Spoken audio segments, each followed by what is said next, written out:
মেঘনা নদীর ভাঙন শুরু হয়েছে কিশোরগঞ্জের ভৈরব ও ভোলায়।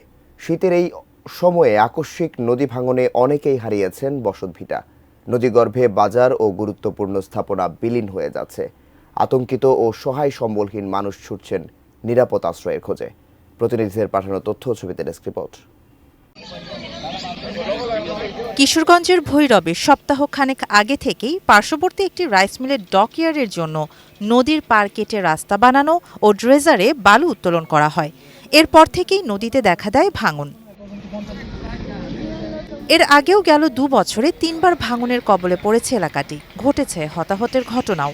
লাগাতার ভাঙনের ফলে হুমকির মুখে ভৈরব বাজার সহ পার্শ্ববর্তী বেশ কয়েকটি গুরুত্বপূর্ণ স্থাপনা। দ্রুত স্থায়ী বাঁধ নির্মাণ করা না হলে কোটি কোটি টাকার ক্ষয়ক্ষতির আশঙ্কা স্থানীয়দের। মাটি তোলার কারণে এই ভাঙনই শুরু হয়েছে। যদি আমরা এইভাবে হয় তাহলে মেঘনা ভৈরব বাজার আমরা বাঁচাতে পারবো না। ঘটনাস্থল পরিদর্শন করে প্রয়োজনীয় পদক্ষেপ নেওয়ার আশ্বাস প্রশাসনের কর্মকর্তাদের।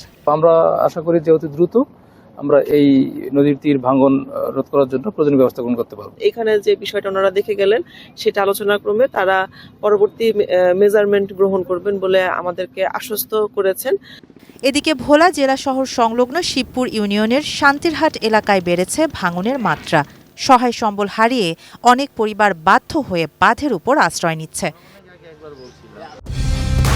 কালার এক্সপার্ট, জর্জ স্যাপ এবং মাইল্ড অন হ্যান্ডস টেকনোলজি সমৃদ্ধ অরিক্স ক্রিস্টাল ওয়াশ আপনার লন্ড্রি এক্সপার্ট। এলাকাবাসীর অভিযোগ, প্রভাবশালী কয়েকটি গ্রুপ অপরিকল্পিতভাবে মেঘনা নদী থেকে বালু উত্তোলন করায় শুষ্ক মৌসুমেও ভাঙনের তীব্রতা বেড়েছে। বালু উত্তোলন বন্ধ করার পাশাপাশি কংক্রিটের ব্লক বাঁধ নির্মাণ করে নদীর ভাঙন প্রতিরোধের ব্যবস্থা নেওয়ার দাবি স্থানীয়দের। যদি টেকসই বাঁধ না দেওয়া যায়, আরসিসি ব্লকের মাধ্যমে যদি এটার কোনো পদক্ষেপ না নেওয়া হয়, তাহলে অতি দ্রুত এই যে শহর রক্ষা বাঁধ যখন ভেঙে যাবে তখন শহরে পানি প্রবেশ করবে। সমস্যা সমাধানে এ মাসে কাজ শুরু হবে বলে জানিয়েছে ভোলা জেলা পানি উন্নয়ন বোর্ড।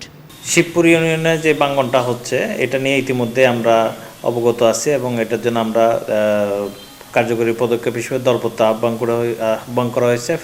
জানুয়ারির 29 তারিখে দরপত্রটা মুক্ত করে ফেব্রুয়ারিতে আমরা আশা করতেছি দ্রুততম সময়ে কাজটি বাস্তবায়ন করা হবে। শাহানা জাহান, ডেস্ক রিপোর্ট, ATN নিউজ।